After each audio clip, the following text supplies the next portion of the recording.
Hey you guys! So this week we're talking about tips for new book bloggers, and I'm really excited to share some of these tips with you guys because they're things that I wish I had known when I started, because I was totally clueless back then. I'm still a little clueless now, but not nearly as much as I used to be, if you guys can believe that. So, I've only watched Lauren's video. I might be repeating her and Loretta and Harmony, but if I do repeat them, it just means that the tip is very, very important, and you should really take that into account when you're starting your blog if you don't already have one.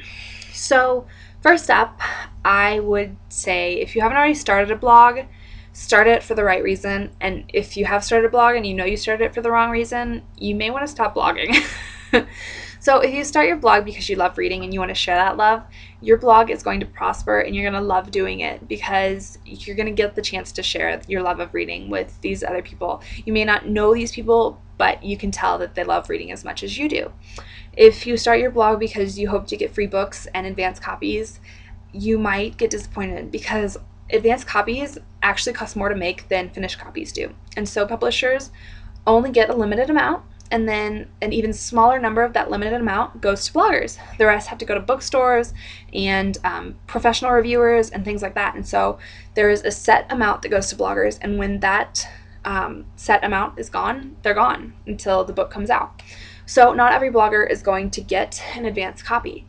And if you start your blog for an advanced copy and then you just email the publisher and they tell you no, and you keep getting a no response, you're going to get discouraged and your blog isn't going to be a good blog because you can really tell.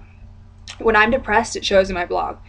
And so if you start your blog for the right reason, you can really tell through the blog. But if you start your blog for the wrong reason, you can also tell that. And you as the blogger will probably just decide to give up because things get kind of crazy in the blogging world. And if you don't love what you're doing, you're not going to want to keep going. So just make sure that you really, really love the idea of blogging rather than the idea of getting free books. So that's tip number 1 from me.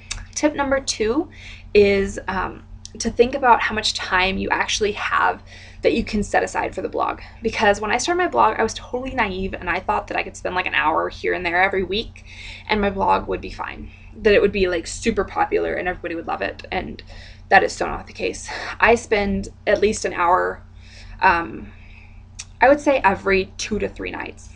At least an hour, sometimes 2 hours, just doing blog stuff. Whether it be trying to promote my posts on Twitter and things like that, or just talking to other bloggers on Twitter and talking to publishers, things like that, or filming a vlog. Yeah, that takes time. And scheduling posts, that takes a ton of time.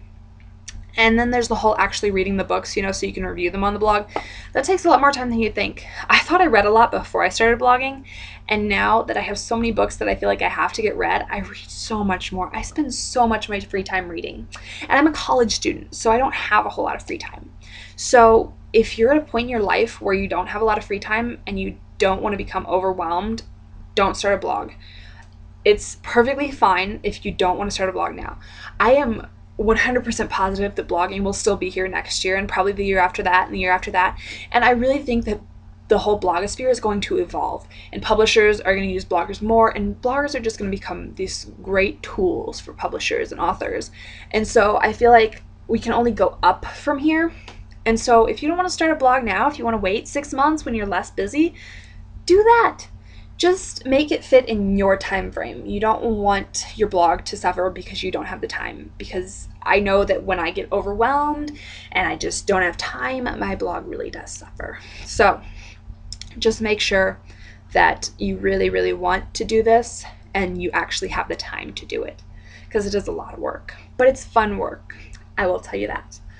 Third is blog design. I am a stickler for blog design. It needs to look good. First, no black backgrounds with white font. That is the worst thing you could possibly do because it hurts people's eyes and then they won't read it.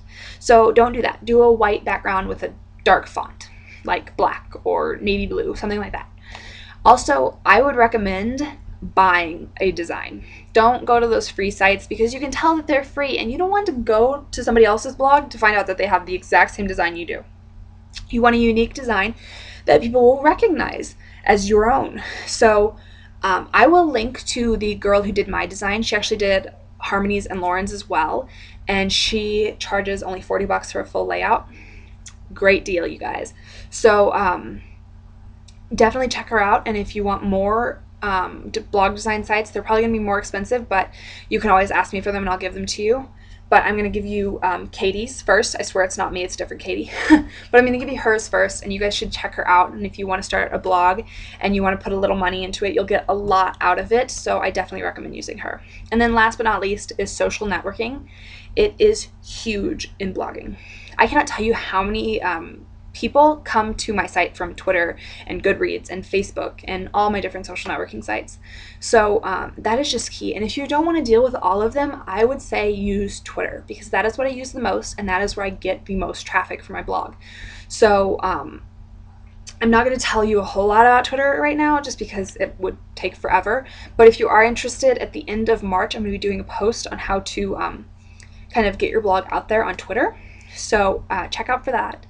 And I think that is it for now. If you have any questions, you can post them in the comments and I'll reply down there, or you can email me. I'll put my email down below, and you can also tweet me, of course, and I will get right back to you as soon as I can. And if I don't know the answer, I'll try and point you in the direction of somebody who does know the answer. So I hope you guys have a great rest of your week, and happy reading.